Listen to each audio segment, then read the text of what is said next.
Hello. There's nobody here, but you're going to be someone's going to be watching it later. I have coffee. It's a light roast from Alberta.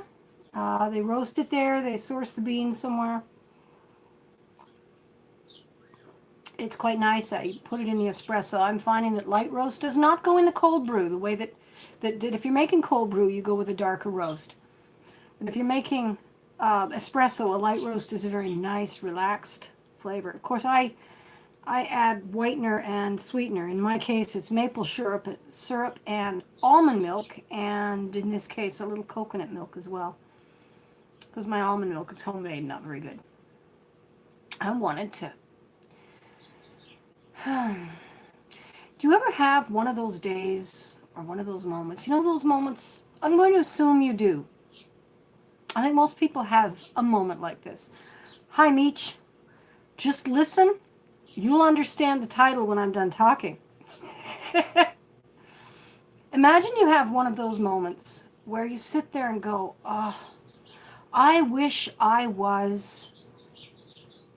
And it might be another person, it might be another thing, it might be another place, another time.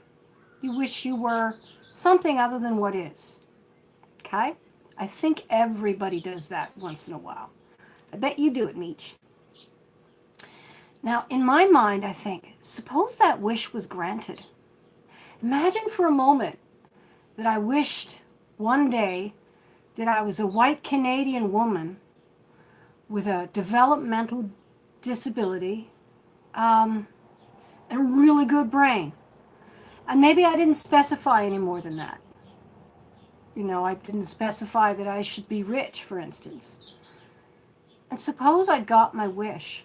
I don't remember wishing it, because in order to be this person, I can't remember being someone else. I have to have all the memories and experiences of this person alone. Now suppose that this happens every single time one of us says, I wish I was. So if I sit there and I longingly wish I was someone I've seen on TV, suppose the soul transfer happened, but I don't know. And how about the person who was living that life? Suppose they very recently had also wished that they were not famous, that they were just, you know, a mother of 5 living in the hills. And suppose that we are continually swapping lives every time we feel like we don't like the one we have. So that no matter what's going on, you are the person who wanted to be what and who you are right now. No matter how strongly you might sometimes think, I wish I was someone else. You are the person who wanted to be you. Somewhere. Exactly. Somewhere in your past, you chose to be the person you are by making a wish. And, you know, most fairy tales where you get your wish involves trickery, where your wish is not what you imagined it to be, but instead somehow puts you off even worse than you were. You know, like the one where you wish for fortune and you get the fortune, but then you lose all who love you. So then you wish for love, you lose the fortune, and you get the love, and then the love is killed. The sea part. If wishes were fishes, we'd live in the sea. Then I'd live with you, and you'd live with me. It's a rhyme I say every time I hear myself whining the old, I wish. Then I say to myself, if wishes were fishes, we'd live in the sea. And I'd be with you, and you'd be with me. And that last bit is just to make it rhyme. It's just, if wishes were fishes, we'd live in the sea. And so I put that on the title because I thought it was really cute. And it's all about wishing for things you can't have. And how to make yourself content with what you do have. You know, I have very straight hair.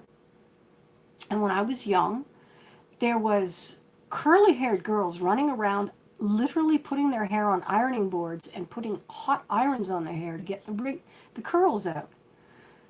Well, girls like I and my sister were spending an hour or two, sorry about the shaking, my hand's getting tired. We're spending an hour or two sitting in the bathroom with a curling iron trying to put the curls in or sleeping uncomfortably on curlers. And I thought, this is ridiculous. The girl with the curls I want is flattening her hair. She wants my hair. So from now on, I'm going to decide that we both got our wish and we traded places. We just don't remember because that's not part of the wish. And that's where evolved this idea in general when you're feeling that sense of discontent, like, oh, I wish I was a millionaire. It happened. But the person living the life that you are currently in will always be you. Will always have those feelings. Will always think those thoughts because it's part of the life you're living. Apparently in psychology, it's called disassociation.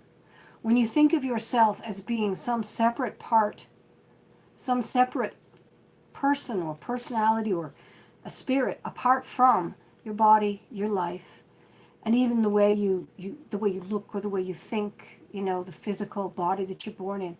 Apparently it's considered disassociation. But I think there are a lot of spiritual people who consider it spirituality, that they have a soul which has its own independent nature, separate from their character.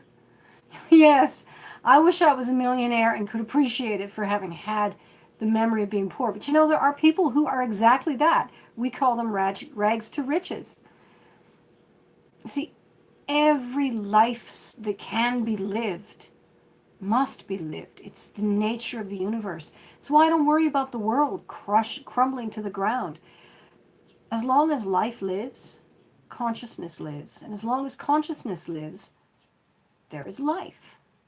And life will always see beauty and joy when it chooses to.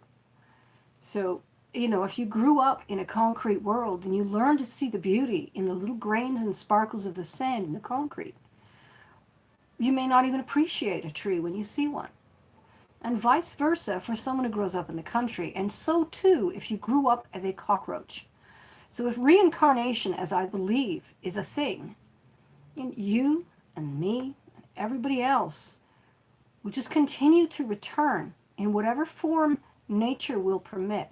So if we do environmental disaster the planet to where humans can't live here anymore, that doesn't mean there won't be life. And that doesn't mean that we won't have a place for our soul to go through the experience of being alive, which I think is what we're all here to do.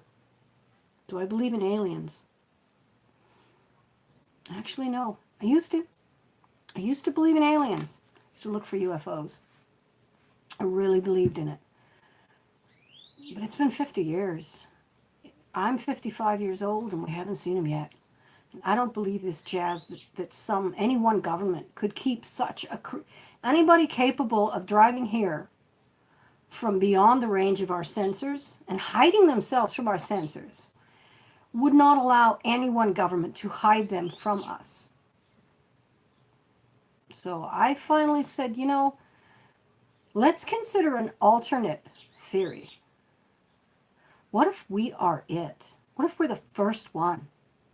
You ever stop to think? Somewhere life starts. Somewhere in the universe after the Big Bang, one planet starts. Now, the scientists say that there's probably all kinds of starts and stops happening, and they call them extinction events, and that life may be existing on other planets, but failing to reach the point of technology that we can sense them, which means in this point, they haven't even got transistors or radios. And so, what if we are the most advanced, oldest technological species in the universe? We never really consider that, and yet I think it's very important to think of ourselves as perhaps being the precious seed of life upon which the entire universe may be waiting with bated breath like parents, waiting for a baby to be born. What if that's us? What if we are the most treasured firstborn of the universe?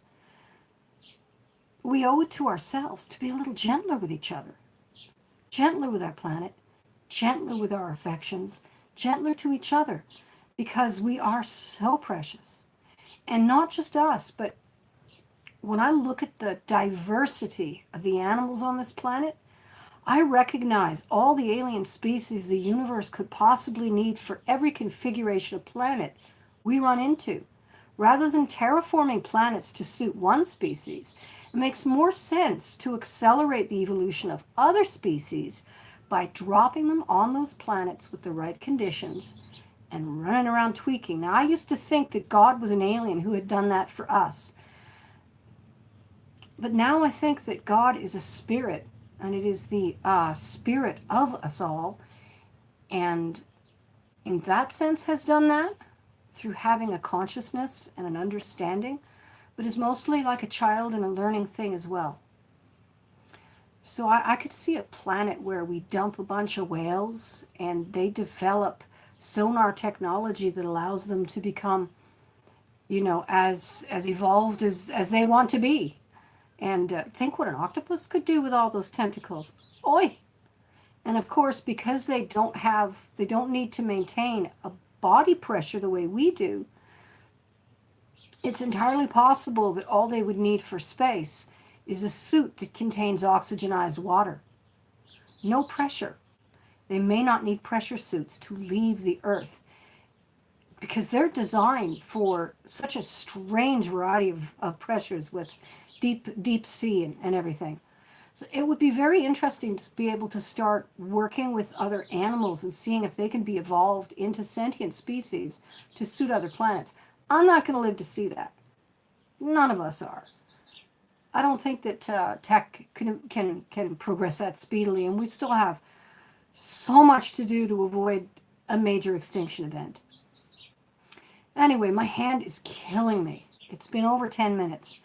I'm holding this thing up on a selfie stick against something, and it's to give it a good angle, and yeah, my hand hurts. So, hey, Meech, thanks so much for watching. It was really